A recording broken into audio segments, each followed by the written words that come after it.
You've seen him save the world as Jason Bourne, and you've seen him get rescued from Mars. But you have never seen Matt Damon like this. Today, we're leaving the charisma at the door and diving straight into Matt Damon's funniest interview fails. We probably agree about a lot, but just to be fun, I'll disagree. Wow, Damon. It's just for the sake of being combative. Oh God, are you feeling punchy today? A little punchy. These connections had to start somewhere. You hang out with Krasinski and you hang out with Bono. So not a lot of famous people, not a lot of famous. You hang out with Hemsworth too, don't you? I just sound like such an ass, don't I?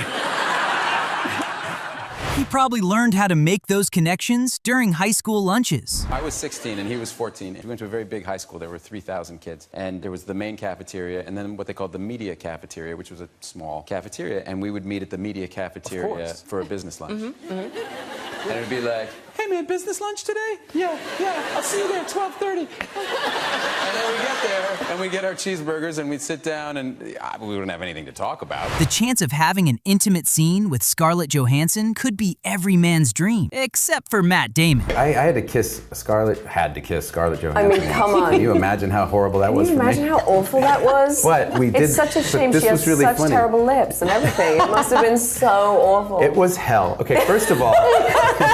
He's done his fair share of action, but the person he went to for advice is just next level. So I had dinner with Tom Cruise like years ago after he did that thing out of the building. Yeah. Remember that in Mission Well, he's done Impossible? so many insane Well, he hung stunts. off a plane. And he hung off a it's plane and he's running down buildings. Like, it's absolutely incredible. That one. So I saw that one, and I happened to have dinner with him. Emily Blunt was making a movie with him, a really good movie called Edge of Tomorrow that they did years ago. And I was in London, and we all had dinner together. And so I kind of cornered him, and I said, hey, tell me about this. Like, I'm afraid of heights. How did you do this thing? And he goes, I've been dreaming of this shot for 15 years, of this sequence, and finally I had a chance to do it. And I goes, well, so how did it come to pass? And he goes, okay. So I go to the safety guy. I tell him this is what I'm gonna do. The safety guy says, you can't do that. He goes, that's too dangerous. And I'm like, And he goes, so I get another safety guy. If someone asks me who I confuse with Matt Damon, I'd say the same thing. I get confused with Mark Wahlberg all the time. All the time. It happened last week. I was in New York and I was taking my kids to the park. And this guy at the subway, I walked by him and he goes, Mark Wahlberg! And I kept walking, you know. He's like, I see you, Mark Wahlberg! And he might have been a little drunk. It was one of those things where he wasn't gonna let it go. And I'm holding two of my kids' hands, and it's just, Mark, don't turn around, Mark, we all know it's you. And I don't turn around because I'm not Mark Wahlberg. And so I turn the corner with the kids to get around the corner, and he comes running around the corner, and he comes up to me, and he goes, come on, turn around, you gotta turn around. And so I turn around, and the kids are totally confused, and I go, how are you? And he goes, I'm good, man. And that's it, and that's all he wanted. He wanted me to just acknowledge that I was Mark Wahlberg. This Matthew McConaughey impression of Matt Damon is just perfect. He doesn't have a shirt on a lot of the time. Yes.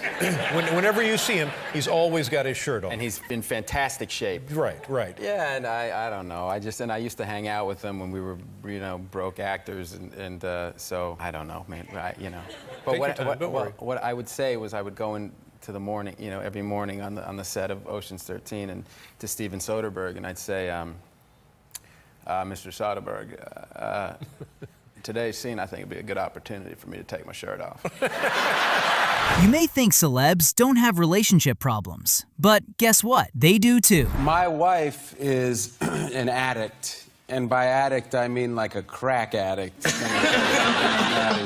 And it's like a problem. We were supposed to start the show together, and I came to bed one night and she said, I've just watched 6 of them. And she was like, I'll tell you what happened. Because she wanted to see the 7th, and she didn't want to go back to the 1st. Robert Downey Jr. sums everything up perfectly. Not to get too personal, but had negotiated extensively with my wife that I was taking time off, and I actually had enough foresight I had been in Interstellar, and then Chris put me on ice for a couple movies, so I don't wasn't think in the he rotation. just wasn't very happy with But I your actually performance. negotiated in couples therapy, this is a true story, the one caveat to my taking time off was if Chris Nolan called. And this is without knowing whether or not he was working on anything, because he never tells you. Like Killian, he just calls you out of the blue. Yeah. It was a moment in my household, but... So even modern psychology has a caveat? For Chris. Just checking. You heard it here first. Yeah. Emily Blunt was shocked after what Matt Damon said. Jimmy Fallon is a better talk show host than Jimmy Kimmel. Obviously, all day long. Jimmy Kimmel. Sorry. The feud between Jimmy Kimmel and Matt Damon has been going on for a while, and they are always trying to one-up each other. Other guys, you know. Coming up on the show. Terrific. Can I help you? What do you want? Just calm down, man. I missed the last category. Did you win?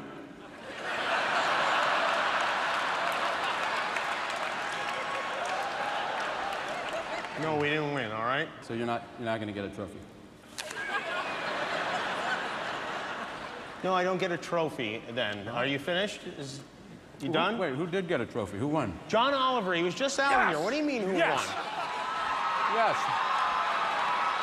I guess Matt Damon finally had enough and decided to put an end to the whole thing.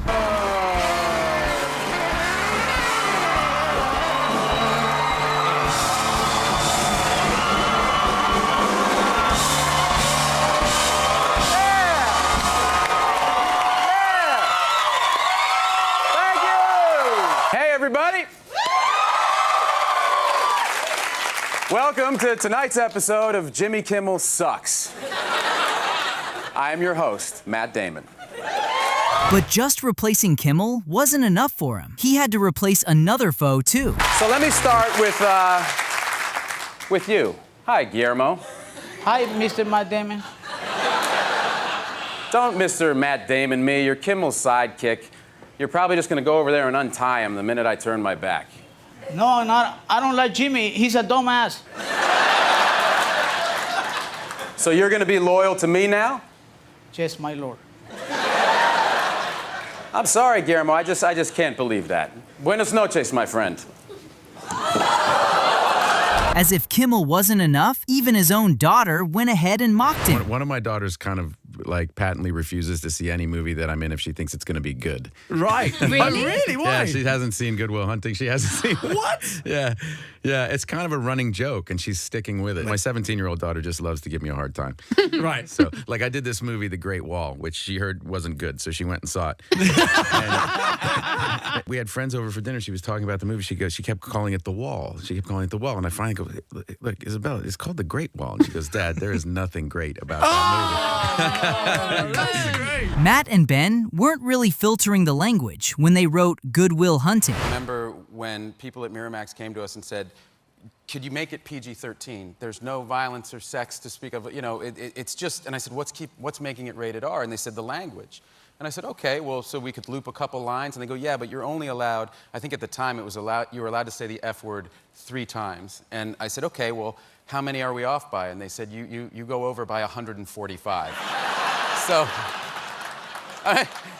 and I think being from Boston, I don't think we realized how much we swore, and I don't swear that much anymore. And You so just say that instead of it was literally a placeholder. Like you'd go, oh, I know what I wanted to tell you, you know, and it just,